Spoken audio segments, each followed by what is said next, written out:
যেখানে অবৈধ পার্কিং নিষেধ আমরা সাইনবোর্ড দিয়েছি, বুঝছেন, তারপরেও ওরা করতেছে। রাস্তাঘাট একটু ভাঙ্গা আর পয়েন্টও একটু জাম থাকাটা স্বাভাবিক, পয়েন্টও একটু জাম আছে। সমস্যা হইল কি আপনার রাস্তা ভাঙ্গার কারণে যানজট একটু বেশি হয়, আর অতিরিক্ত বান দেওয়ার কারণে একটু যানজট বেশি লাগে আর কি।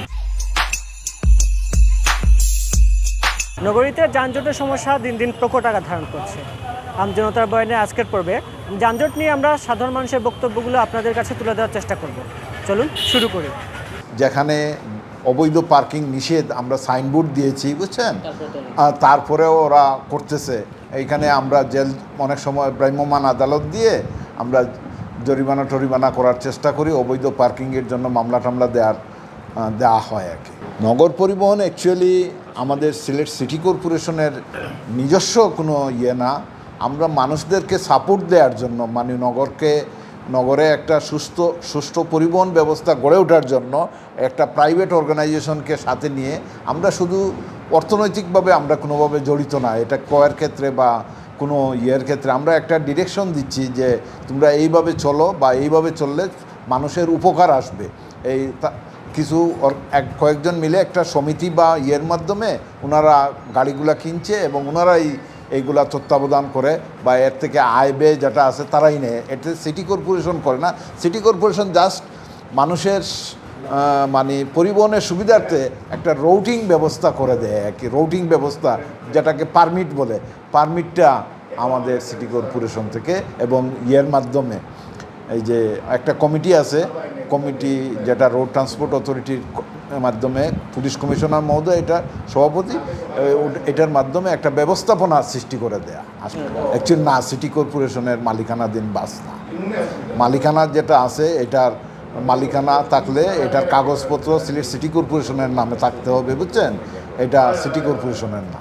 এই অভিযোগটা ওনারা একটা কমিটির মাধ্যমে চালায়। ওনার যে সভাপতি হচ্ছেন আমাদের ৯ নম্বর ওয়ার্ডের মখলিসুর রহমান কামরান সাহেব কাউন্সিলর, ওনার মাধ্যমে আপনারা ওনার কাছে কমপ্লেন করলে যদি কোনো অভিযোগ থেকে থাকে যে উনি সমাধানের চেষ্টা করবেন। সিটি ডিরেক্ট না, কিন্তু সিটি কি করতেছে, সহায়তা করতেছে, দিচ্ছে। সিটি মনে করতেছে যে এইরকম একটা পরিবহন ব্যবস্থা যদি গড়ে ওঠে তাহলে পাবলিক সাধারণ মানুষের উপকার আসবে। এই ধারণা থেকে এই সিটি তাদেরকে সহযোগিতা করতেছে। না, ফাইন্যান্সিয়ালি ইনভলভমেন্ট নাই, ইনভেস্টমেন্টও নাই, লাভ ক্ষতির কোনো কিছু নাই। রিক্সা বা সিএনজি অতিরিক্ত হওয়ার কারণে আর যে রাস্তাঘাটের যে ভাঙার কারণ আছে, ভাঙার কারণে খুব বিশেষ করে জ্যামটা লাগে। একটা ভাঙা থাকলে তো গাড়ি তো যেতে পারে না, সমস্যা করে, বা একটা গাড়ি নষ্ট হয়ে গেলে তো খুব অসুবিধা হয়, এর কারণে জ্যামজট লাগে।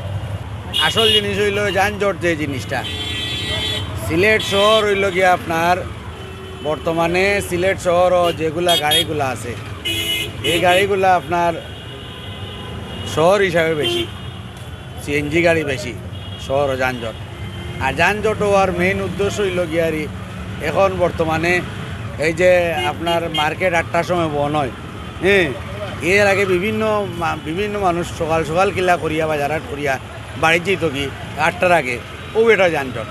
আর যানজট তৈরি হয় যেমন কি রবিবার, আজকে রবিবার অফিস আদালত সব কিছু খোলা, ওই রবিবার, সোমবার, মঙ্গলবার, বুধবার, এই 3-4 দিন 5 দিন ঝামেলা অলরেডি থাকে, অলরেডি 3-4 দিন থাকে। আর বিশেষ করে হইলো যে ঝামেলা সিএনজি গাড়ি এখানে করে, ওই যে অনটেস গাড়ি আপনার সিলেটর যে মফস্বল এলাকা আছে যেমন আম্বরখানা বাদেও আপনি অনটেস গাড়ি কোম্পানি গঞ্জন্ত এগুলা কাগজ ছাড়া, অফার গেলেও দেখবা আপনার একবারে বিয়ে নিবে এখন তো কাগজ ছাড়া, এগুলা অনটেস গাড়ি চলে। তখন লম্বরও গাড়ি এরা খান্দাত ঠিক পায় না, নয়া গাড়ি তো আপনিও রিজার্ভ চাইলে নয়া গাড়ি লই যাবা, তখন পুরান গাড়ি কেউ নিতে চায় না। তো এইগুলা গাড়ি সিটি টাউনের ভিতরে ঢুকিয়া এগুলা টিপটাপ মারে। সমস্যা হইল কি আপনার রাস্তা ভাঙ্গার কারণে যানজট একটু বেশি হয়, আর অতিরিক্ত বান দেওয়ার কারণে একটু যানজট বেশি লাগে, আর কিছু নেই। অবৈধ পার্কিং বলতে আর কি তা ভাই, মনে রাখা বড় ধরনের গাড়ি যেগুলো আছে এগুলো আউটভাবে পার্কিং করে যায় গিয়া, তাতে আমরা খুব একটা সমস্যা হয়। আইতে যানজট, যাওয়ার সময় যানজট, আমাদের এখন আরো 8টার সময় দোকানপাট সব বন্ধ হয়ে যায়, যেবার সময় গাড়ি মিলে না, আবার মিললে আপনার ভাড়া থাকে বেশি, রাস্তা রাস্তা আপনার বাঙ্গা মানে অতিরিক্ত বাঙ্গা মীরাবাজার হোক টিল্লাগড় পয়েন্ট হোক মেহর হোক সারা জাম বাঙ্গা। যানজট আমরা পুরা শহরও আসলে মূলত ট্রাফিক ব্যবস্থা খুব খারাপ, যার কারণে এই বিভিন্ন রাস্তার মাঝে গর্ত, বৃষ্টি, বন্যার কারণে বন্যা যখন এরপরে যে রাস্তার যে অবস্থা খুবই খারাপ, কারণ ঘন্টার পর ঘন্টা ট্রাফিক জ্যাম বিভিন্ন সমস্যার লাগে। বিশেষ করে সিলেটের মানুষ আজ খুব বেশি বাজে অবস্থার মাঝে আছেন। তো এটার মূল কারণ হইল যে অবৈধভাবে গাড়ি পার্কিং এবং বিভিন্নভাবে ট্রাফিক ব্যবস্থা খুব খারাপ। সরকারের বিভিন্ন যে ট্রাফিক ব্যবস্থা খুব বেশি খারাপ হওয়ার কারণে এই সমস্যাগুলো হচ্ছে। শাহজালাল রহমতুল্লাহ পূর্ণভূমি সিলেট, আদ্যতিনি সিলেট। আমি উপশহর গিয়েছিলাম, সামনে আস্তে আস্তে আধা ঘন্টা লাগছে। যানজট অপরিসীম এবং এই পার্কিংয়ের ব্যবস্থা এটা তো পরিহার না করা হয়। ফুটপাথ এখনও ফুটপাথের উৎপাদন যেটা করেছিল এটা তো আবার বসে পড়ছে। আমি মাননীয় মেয়র সাহেবরে কইমু তারা তদারকি কর্তা নজর দিতা এই শহরে যাতে ডিজিটাল শহর হিসাবে রূপান্তরিত করেছেন, এটা ধারাবাহিকতা বজায় রাখতা, এটা আহ্বান জানাইছি। যানজটের তো সমস্যা হইল যে যেখানে যাইতে আসলাম 10 মিনিটের আগে এখানে 20 মিনিট। একটা কাজ করতে গিয়ে যেমন আমি ব্যাংকে যাইতে আসলাম, ব্যাংকে দেখা গেছে অফ হইয়া গেছে, এই কাজটা করতে পারলাম না এবং আরও জনের লাগে দেখা করতে হয়। ওই এই ধরনের সমস্যা কি বিভিন্ন সমস্যার সম্মুখীন হতে হচ্ছে, সেটাই। ধন্যবাদ সবাইকে। আমজনতার বয়ানের আজকের পর্ব এখানে শেষ করছি। তখন আপনাদের সাথে ছিলাম আমি নাজাত আহমদ পুরকাস্ত, আমার সাথে ক্যামেরা ছিলেন আহমেদ রুবেল।